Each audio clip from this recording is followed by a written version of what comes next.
Okay, welcome everybody to this presentation, which focuses on a pragmatic approach to decolonising the curriculum, and this is the experience of two disciplines. I am Hetal, Patel, and I will be presenting with my colleague Gayatri, Nambiar, Greenwood. Okay, hello everyone. To provide some contextual background to this presentation, Manchester Metropolitan University have had in place for a few years now an inclusive curriculum project across the university with a cross-faculty board that looks at all aspects of inclusivity, not just within the curriculum, but in terms of student experience. This gained further momentum, obviously, during the Black Lives Matter last year with the death of George Floyd in Minneapolis. And there were protests not just in America, but internationally, nationally and locally, focused not just on police brutality, but also on structural inequalities faced mainly by people racialized as Black. So this presentation focuses on our experiences as academics from racialized backgrounds. So I am a psychology lecturer with a background in student support. Gayatri is a senior lecturer in nursing with a background in equality, diversity and inclusivity, and also expertise in cultural competence. So this presentation focuses on the initial adaptations that we made within our undergraduate units. And the purpose of this was to diversify the voices and experiences within the curriculum content. So focusing on the psychology element, which is the area that I teach under. I have made changes to my Year 2 undergraduate unit, which focuses on developmental psychology, and the unit is called Lifespan Development. And in terms of the focus, my decolonial focus, I focused on knowledge production. So this essentially was about trying to get students to think about who produced the knowledge around child development. Now, in terms of trying to deliver this information, I didn't want to go straight into this knowledge straight away. Instead, I came across a question from our university's Equality and Diversity training module, which I posed to our students. So this question asks, imagine if the population of the world, that's over 6 billion people, was shrunk down to a village of just 100 people. What do you think would be the proportion of white and Black and minority ethnic people in this village, percentage-wise? So in this question, Black and minority ethnic people are categorized as one group. So I posed this question to the students, and the answer is 30% of this group would be classed would be white people, and 70% would be Black and minority ethnic people. So because this looks at people at global scale, I thought it would help students to see the narrowness of child development, knowledge production in relation to developmental psychology. So I addressed this knowledge production via 3 different areas. So the first one was looking at the demographic profile of authors. So I introduced the historical perspective of child development and then asked the students to consider the profile of the scholars. So they were all white males who were based either in Western Europe or North America. So then I moved on to asking them questions about the topics that are included within developmental psychology to see whether that has any kind of impact on the knowledge that is produced. So what is common in one culture, what topic is common in one culture might not necessarily be as prevalent in another culture. So for example, if we're looking at adolescents engaging in risky sexual behavior, that is a topic area that might be common within the global north, but might not necessarily be as common in the global south. So I asked the students the question whether this topic would be considered if knowledge production of developmental psychology had originally been developed in the global south. The second area was focusing on research design. So I asked the students to consider in what ways the design of an experiment or a study reflects the norms of a particular culture. So for example, a study that is focusing on family structure might devise a study based on the nuclear family and might not necessarily take into account other family types. The second area focused on the location. So where was this knowledge produced? So if it was produced in the global north, and the participants were also from the global north, then potentially it takes into account the behaviours of people in the global north, but also doesn't take into account the behaviours of people in the global south. And finally, I focused on the period of time that the information was developed. So this focused specifically on how this would affect the interpretation of the data. So for example, if this knowledge was being produced in the 1950s in America, where the civil rights movement was gaining momentum, the perceptions of African Americans was quite negative at the time. So any knowledge that would have been produced at that time might have reflected prejudices at the time in American society during the 1950s. So it was about trying to highlight to the students that they needed to be aware of the lens from which the data was interpreted. Finally, I focused on the assessment. So this was a case study, and both of the case study individuals were non-white individuals. And that was to make sure that knowledge production was kept on the agenda throughout the unit rather than as an add-on, because students could think about whether the content being delivered could be applied to these case study individuals. Okay, so I'm now going to focus on nursing. This is a year one unit. I'm the unit lead for a unit called Effective Communication in Health and Social Care. And this unit is taught to adult and mental health students on the BSc program. The significant difference compared to psychology is that as a practice profession, our student is expected to earn or gain their BSc academically and develop a professional registration with the Nursing Midwifery Council. So communication as a subject needs to be understood beyond an abstract of learning, but also as they often go out into practice nearly within 10 weeks of starting. Preparation for the student nurse is not just about the science of nursing, but significantly about the effective art of nursing and caring in a diverse society. The decolonial focus here was on cultural self-awareness in communication. Why self-awareness? Well, the biggest proportion of our students are from the majority English population. This group in itself is diverse and not in any way homogeneous. The students range from first-generation students to single parents to students from low-income families who have come to university through a number of ways, for example, access courses, or to students who've done the more academic A-level subjects, and those who have come with prior degrees. However, they all see themselves as one group and with no culture, and with great ease, without being sort of really pointed out to them, maintain and perpetuate the concept of cultural othering.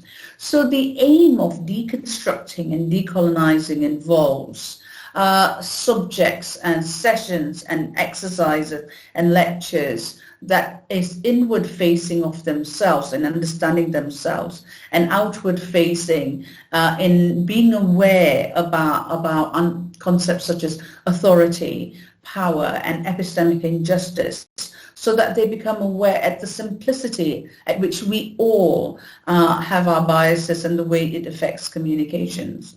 The three boxes below then show examples, and these are just some examples of how I approach what I perceived would be the deconstruction of coloniality in our view of others, really, from those who are supposedly normal to sessions on communicating beyond using English beyond the verbal, beyond to people who actually don't understand language anymore, but understand and appreciate effective interpersonal skills and positive regard. Unconscious bias and ethnocentricity, these are sessions that I have been running since 2006. It was a subject of my PhD, and we spent, as a starter, a whole day looking at how we quickly, by using images, we make assumptions and perceptions of others and look at ideas about media, politics and power and how that impacts on how we see others. We also have a book club. The book club is where they read a chapter from a book and they come the following week to discuss what's in that chapter. And this time we made changes to the authors. So, for example, we have one black author. We used Akala, for example. We used Melanie Reid, who is a lady who is physically disabled. She's a tetraplegic, but she's a journalist. We have people who are living successfully despite having mental illness, people with learning and physical disabilities. So we ranged the writers in a positive representation of the other. We also look at, and they're introduced to, Kit Wood's theory on personhood, especially in trying for them to understand ideas around cognitive conditions such as dementia, so that the students appreciate what they see as their own personhood and how this sometimes can be denied in an institution to patients who have conditions like dementia.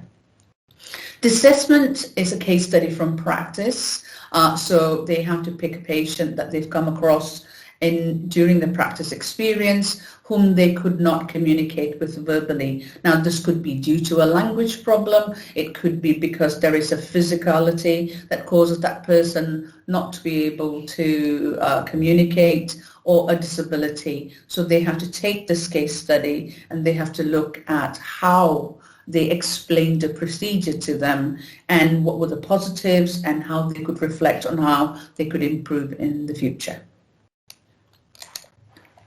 So although both of us have made these changes to our respective units, when we were just talking about the changes that we've made, we also talked about some of the challenges that we experienced. And we both experienced similar challenges, specifically in relation to approaching decolonisation as novices.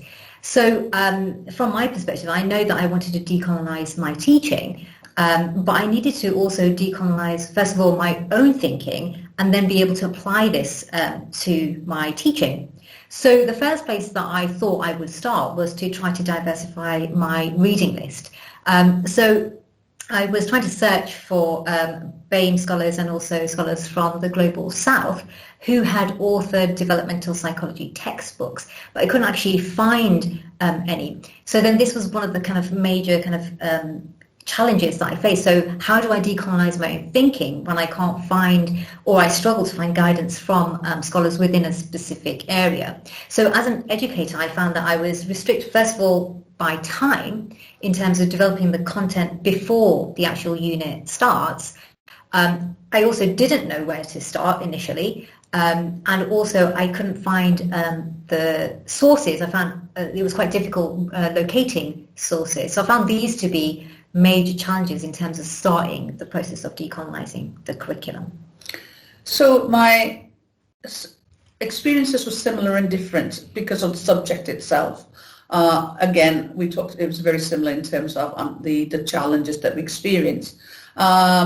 In terms of diversity, as a team, we are in nursing an incredibly ethnically and for lots of reasons a very diverse team. But the difficulty with universities and roles that are assigned to people is that sometimes what you find is people say, well, this is Gayatri's role, it is her bag. And so this idea of decolonisation becomes somebody's responsibility. So there's work to be done there. And, you know, both of us are sort of products, if you like, of a colonial background. I'm a migrant. I come from a Commonwealth country, and I came to work here, and both of us have sort of similar understandings about how we see our worldviews, if you like. But we also realized that we're quite privileged within that experience, and that we wanted to make sure that we were not that we were understanding this from a very wide range of perspectives. And in the process of this, and in the many conversations we've had over the past few years, we came across a piece of work by Musavi,